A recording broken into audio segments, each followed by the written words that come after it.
as we all know, Halo MCC is coming to PC, starting with Reach and working through to Halo 4. But did you know that Halo has been on PC for over 15 years? So for this video, I'm going to go over some of that history with you today.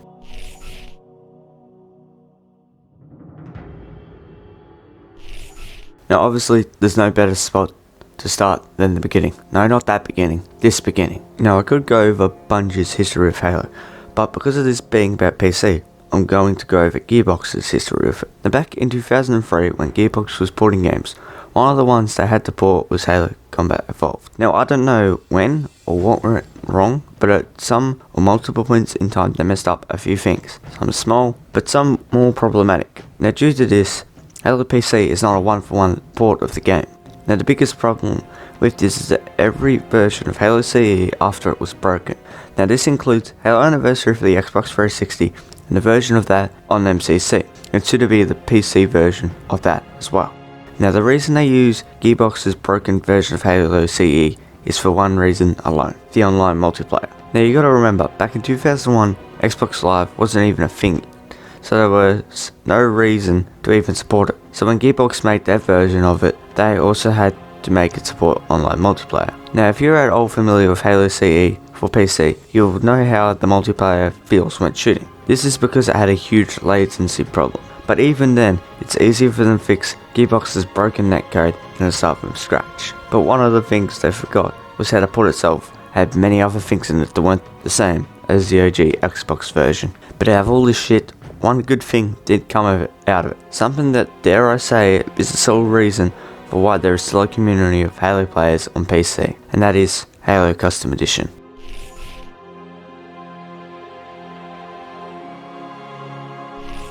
Now Halo Custom Edition, normally called Halo CE with the normal version known as Halo PC, is a copy of Halo 1 but with one big difference. It allows for custom maps and levels both for single player and multiplayer game modes. Now I'm going to talk about the maps in a minute, but first I'm going to talk about a mod for Halo Custom Edition, or Halo CE as we call it, that fixes something that makes the game nearly unplayable on modern hardware. Now what I'm talking about is one of the things they didn't do in the port was to allow for a frame rate higher than 30. Now while the game itself allows for an FPS above 30, the animations themselves don't go above 30, so at a higher frame rate, everything that moves has a very jarring effect, with the only real way of fixing and removing it is to be stuck at 30 FPS. Now the mod Chimera allows for the animations and anything that moves to go above 30 FPS with no real known limit. But that's not all. Chimera also contributes a wide variety of essential features to enhance or fix Halo. Now I feel that one video alone could not truly give justice to Halo Custom Edition, but I'm going to go through some of my favourite maps or series of maps with you today. Now this was one of the first maps I ever played in Halo Custom Edition, and it's one of my favourites, Firefight Descent.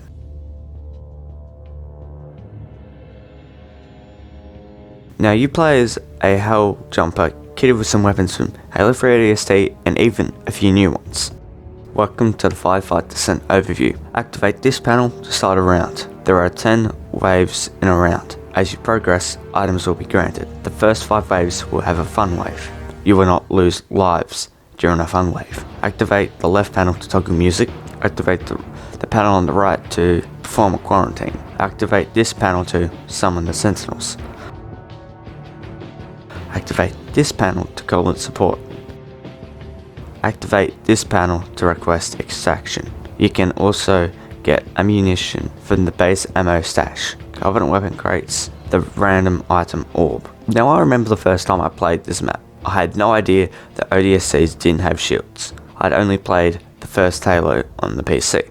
I was excited about only one thing, and that was to unlock a teammate which was also an ODST. The simple idea of playing with an ally who had a rechargeable shield managed to excite me, because back then I didn't have Halo 2 on the PC. Now for anyone thinking of joining the Halo Custom Edition community, this would be a perfect map to start off with. Now one of the most impressive series of maps that Halo Custom Edition has to offer would be Halo SPV3, a mod some of you might be familiar with.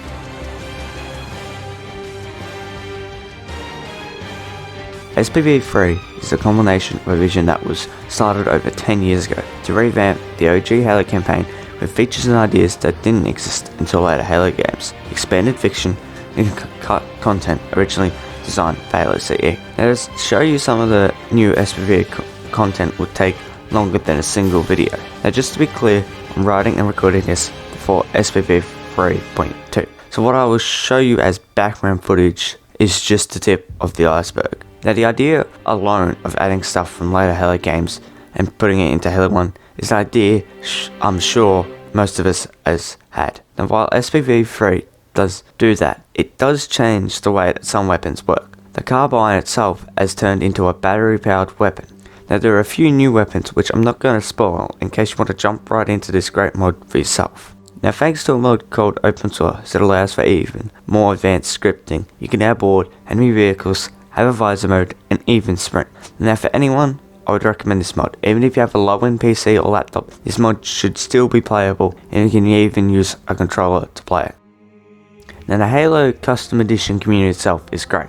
While I don't talk often enough, the few experiences in which I have had were fine. Now they normally host game nights every few weeks. Not to mention that you could hop online and you are bound to find people playing online. And also, if you ever run into any problems, the Halo Custom Edition community is more than happy to help. Personally, they've helped me out with a few problems. Now, for convenience, I'll be linking Discord servers and anything I would consider important to get started with Halo Custom Edition. Now, the Halo PC before MCC on PC will be a multi-part series. I'm hoping it can be made of 5 parts. But for that to be possible, I have to ask you for one simple thing, and that is just to simply like the video. Also, if you want to see part 2 the moment it comes out, make sure to subscribe. Now I'd like to thank you for making it to the end. I hope you have a nice day, and I hope to see you again.